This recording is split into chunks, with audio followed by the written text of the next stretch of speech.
গাড়িতে উঠে গেছে এবং আমরা তখন মুভ করে আসছি এবং এখানে আসার পরে আমরা আমাদের পিছনে একটা জিপ আটকায় গেছে। কারণ জিপের সামনে আপনার হচ্ছে মোটামুটি 100 জনের মতো পুলিশ তখন আমার জিপের ইয়েতে চলে আসছে।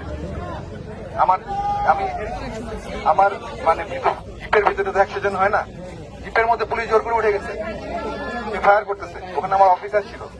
এখন সামনে 100 জন পুলিশ, তারা তাদের যে পজিশন রাস্তা ব্লক করে তারা যেভাবে হেঁটে আসে তারা এভাবে ফায়ার করতেছে এবং হেঁটে আসছে। এখানে আমার অফিসার জিপ নিয়ে, আমি বুঝাতে পারছি আপনাদের। তারা কিন্তু ফায়ার করতে করতে বাইপাস পার হয়ে পল্লীবদ্ধ হয়ে এই পর্যন্ত এসে তারা এখানে আত্মসমর্পণ করছে। তারা জানে তারা যেভাবে আসতেছে এটা ঠিক না। তারা যেভাবে নির্বিচারে গুলি চালাচ্ছে আমাদের নিজেদের সাধারণ ভাই বোন, আমি নিজের চোখে দেখেছি। তো আমি জন্য আপনাদের আপনারা হয়তো অনেকে ওখানে দেখেন নাই বা দূরে ছিলেন বা অনেক শুনেছেন।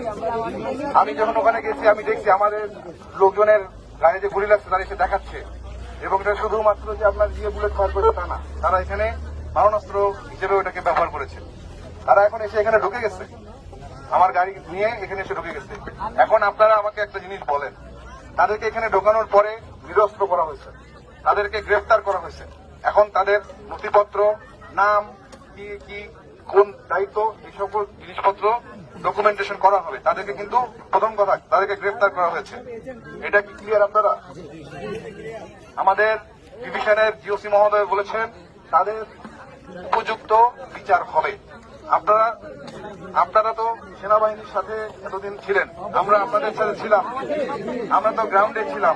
দেশের জনগণের যান মালের নিরাপত্তার দায়িত্ব আমাদের, আপনাদের। আমরা একটা অনেক বড় সমস্যার সমাধান করে আজকে এখানে এসে পৌঁছাইছি।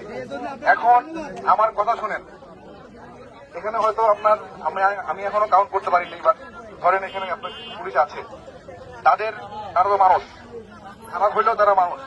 এখন আপনি যদি একজন মানুষকে আপনার সঙ্গে সে না হয় একটা অপরাধ করে আসছে, এই জন্য কিনা এখন আপনি তাকে নিয়ে এসে আমি এখানে ইয়ে করবো, তাকে আমি এখানে পানিশমেন্ট দেবো? এটা কি সভ্যতার? এটা কোনো সভ্য জাতি না।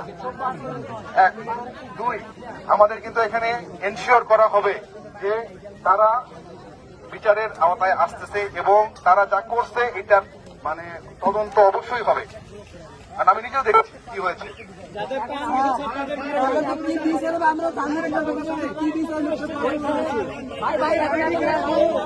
আপনারা সবাই বলবেন না, দাঁড়ান। আপনারা আমাকে একজন করে বলেন যে আপনাদের আর কি জানতে চান।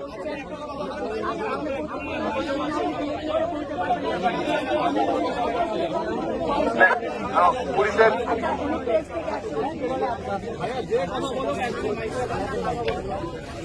সাংবাদিক